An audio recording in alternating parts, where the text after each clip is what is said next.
Hello everyone.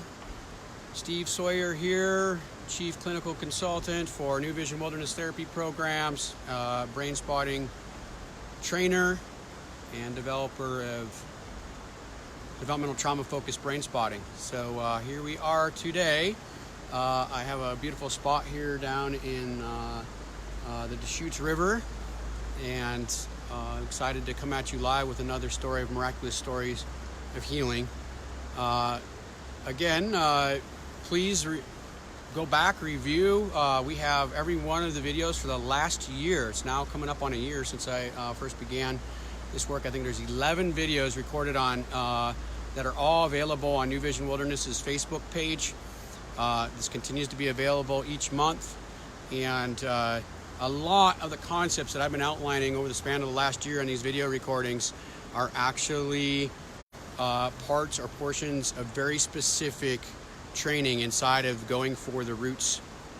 And Going for the Roots is a 2-day training that the first day is for any clinician wanting to develop and conceptualize developmental trauma at a very deep level. And then day 2 is for brain spotting therapist only, where we get into a very specific application of brain spotting to what was trained on in day 1. So, Going for the Roots. So today I wanted to talk a little bit more. I've been talking about the last couple of months. I've been talking about the defended structures that we interact with when we sit down with clients and we're trying to do this kind of deep trauma-based work.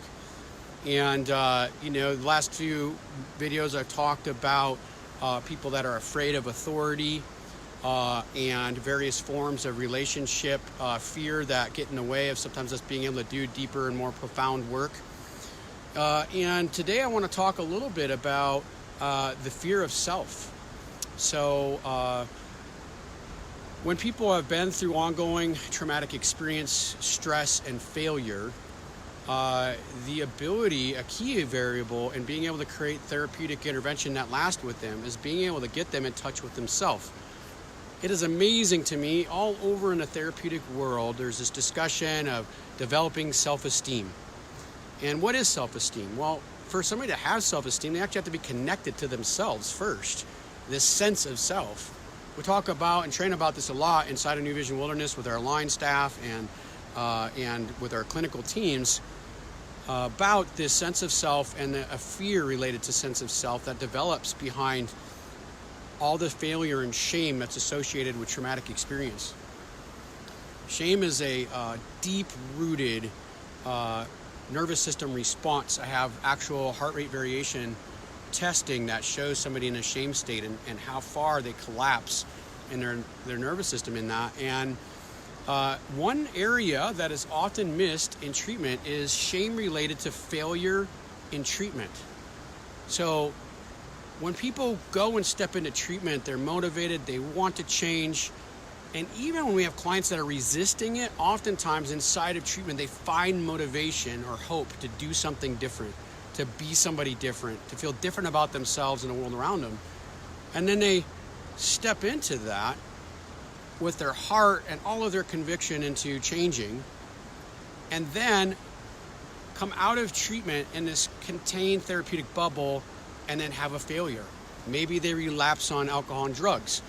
Maybe they have an explosive event in a relationship with our parents or somebody in an intimate relationship with us, a love-based relationship. And because the heart was so invested in the therapeutic change process, the pain that is associated with failing that is a very deep and profound injection of shame into my life that, look, I'm not capable of change. I'm not worthy of change. And the physiology and the pain associated with that is so profound. At New Vision, we have people that are coming in for sometimes their first most intensive treatment. And then other times, we have people that have been through many treatments that are coming in to work a deeper, more profound level maybe than where they've worked before. Or maybe they don't even know that yet, but that's what kind of leads them to us. And we step into this deep kind of therapeutic intervention process.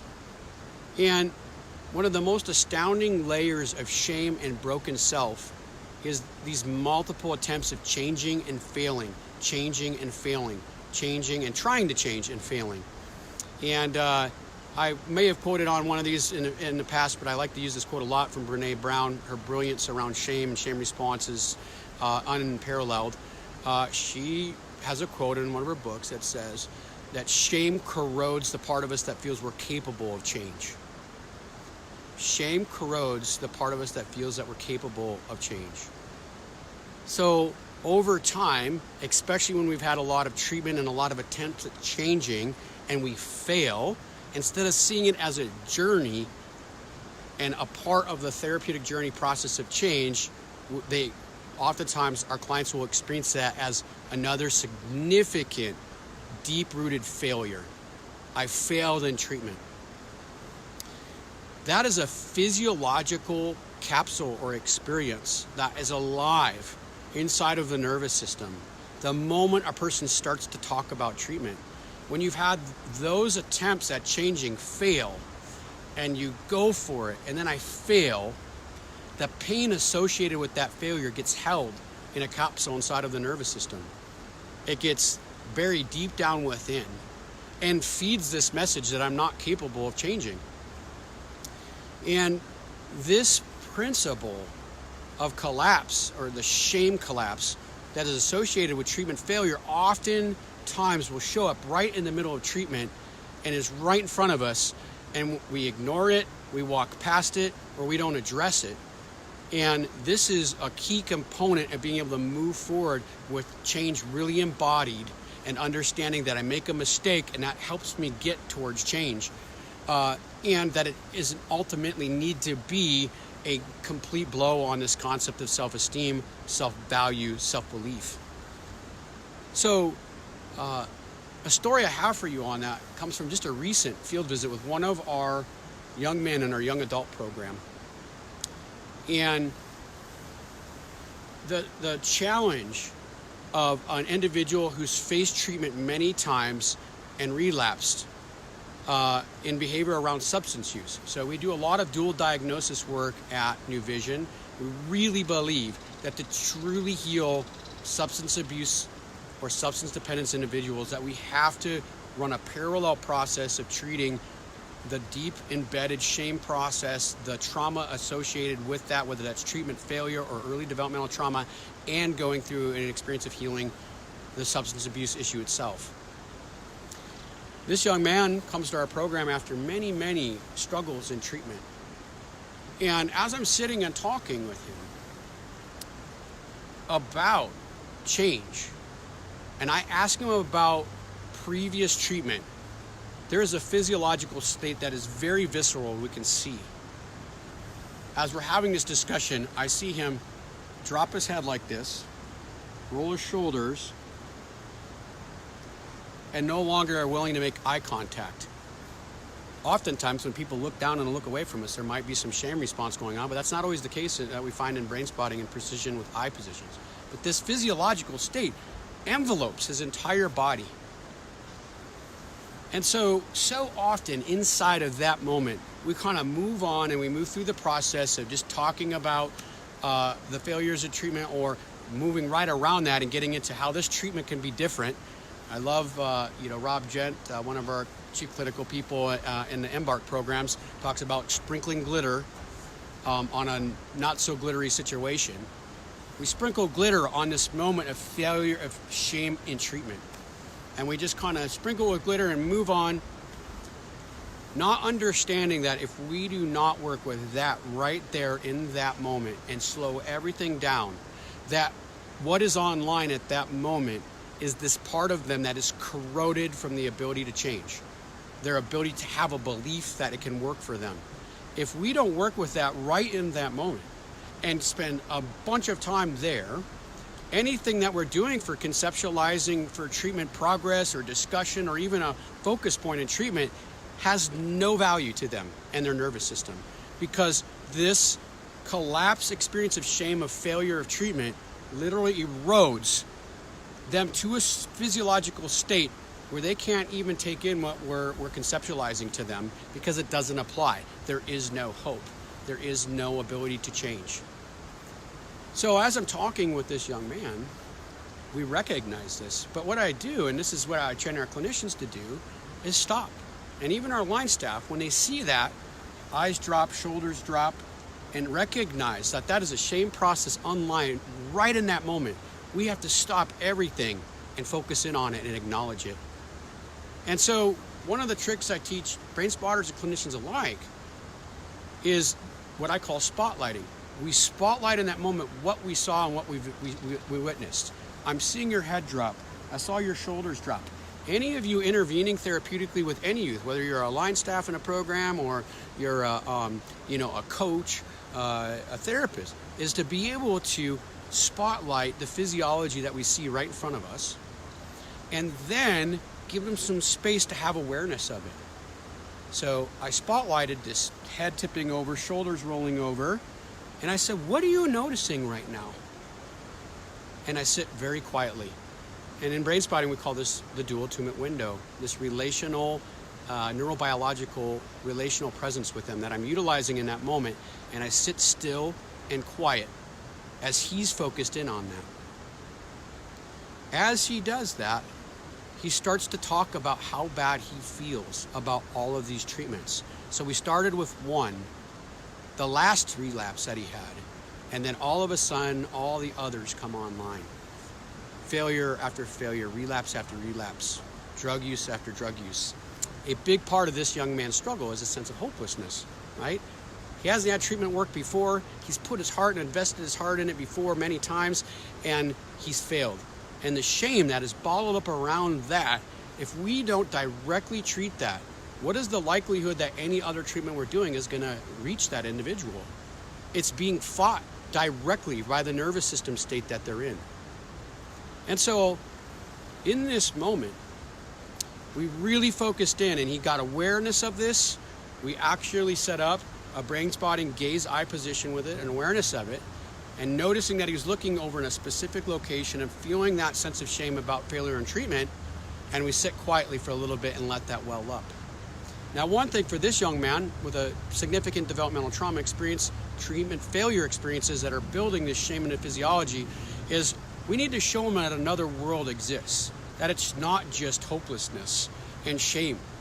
And so inside of it, this is for you that are brain spotters, an opportunity where we use a very precise equation that I really believe that only brain spotting has in terms of capability to resource, to give them an experience, a neurophysiological experience that actually counters or butts up against that. And it's not throwing glitter at it, it's giving them a neurological experience of something that actually can influence that process. So we stop. He has an eye position and a sensation of the shame of failure in treatment. It wells up. For this, it goes deep into hopelessness. We only get a touch on that, and then we pivot to a resource eye position that gives him something that shows him that there's two different states of existence in his hopeless world. Hey, I have this or I have that. Here is shame and pain and failure, and here's something inside of my body at this very present moment that helps me feel grounded, calm, or neutral. That entire process unfolding gave him a neurological buffer to the shame response that happened for him. I've been in this many alcohol and drug treatment programs, and it's never worked. And then in that moment, creating that experience with, here's a sense of not having that inside of me. Inside of brain spotting, we build everything with a sense of connection to pain, suffering, struggle, shame, urge, all kinds of different kinds of aspects of addiction or trauma response. We build a sense of connection directly to that in our physiology, and then we can give them also an experience of this other space that we can work from and go to, and we call it in brain spotting, developing and building islands, a physiological island for us to go to when we need a break from that shame and hopelessness. So here's a young man who has relapsed over and over and over again, and now he has this other spot for us to work from. The physiology of the resourcing model in brain spotting is powerful. We got that eye position with this young man, and he got to experience the island. So this story and this storyline, we didn't go a long ways on that work because that work is to be picked up by the lead individual clinician, but he experienced the island. So I call this the island. This session is the island. A young man in a large abyss We have a slide devoted in Brain Spotting Phase 1 training to this. In this abyss of trauma, a whole ocean full of trauma, failure, and shame that he gets covered up and drowns in, and he gets an experience with standing on an island, maybe even for his first time, a success event. And he's able to feel the physiology that is not inside of him, that is not shame. And from that, we can do a lot of work of jump on the island and rest for a while, and now we can go into the ocean of shame, trauma, despair, hopelessness, and we can go back to this island. That's how our model works in brain spotting if we use it strategically and effectively. One of the number one things I want to point out here is it's often overutilized too. That resourcing models, I had this direct conversation with Stephen Porges, that resourcing models are often utilized to such an extent that we don't get access to the pain to move it from implicit traumatic memory to explicit. And so inside of this, we don't spend a ton of time on that island because we need to go out and work in this abyss of trauma and shame and then come back to this space of the island to rest. And we can end the session with rest on this island that we've built. So here's your story of a young man in his healing journey after many failures in treatment who's now found his island to stand on. He can, from that point on, have some sense of hope, has a physiological state that his body's experienced to move forward from, and now we can go in and go directly at the shame that's behind his addiction, the shame that's behind other traumas in his life that I didn't even talk about inside of here that this young man holds on to, but we've given him an island to stand from. So, hope this was beneficial for some of you that are brain spotters on here. This is how we can apply that resource model. And for the rest of you that are not, this is the intense ability of brain spotting to be precise neurological states that we can work with, both in trauma and addiction and shame response, and even in experiencing an island of calm, grounded, or neutral. It's very powerful. I outline in my trainings how our resourcing model is unique in brain spotting, and I teach very directly about it for a multitude of slides inside of the Going for the Roots training, inside of our brain spotting developmental trauma focused training that is now a highlight of the year this coming year. That I'll be training all over the country. So thanks for joining me. Thanks for another miraculous Friday. Ending on this beautiful note of this spot on the river. Enjoy this amazing scenery here. This is actually in Bend, Oregon, not too far from my office, so I'm lucky. And listen to the sounds of the river, and I'll just give you a little glimpse of what I have surrounding me. And imagine, for somebody who's been in pain and shame of failed treatment over and over again, being able to experience this kind of peace for the first time, to stand on an island of stability. So here's to islands and beautiful places like this, and ultimately to wilderness therapy here in Bend, Oregon, and in our Wisconsin program. Thanks for joining me, and here's your miraculous moment with nature to end the time here.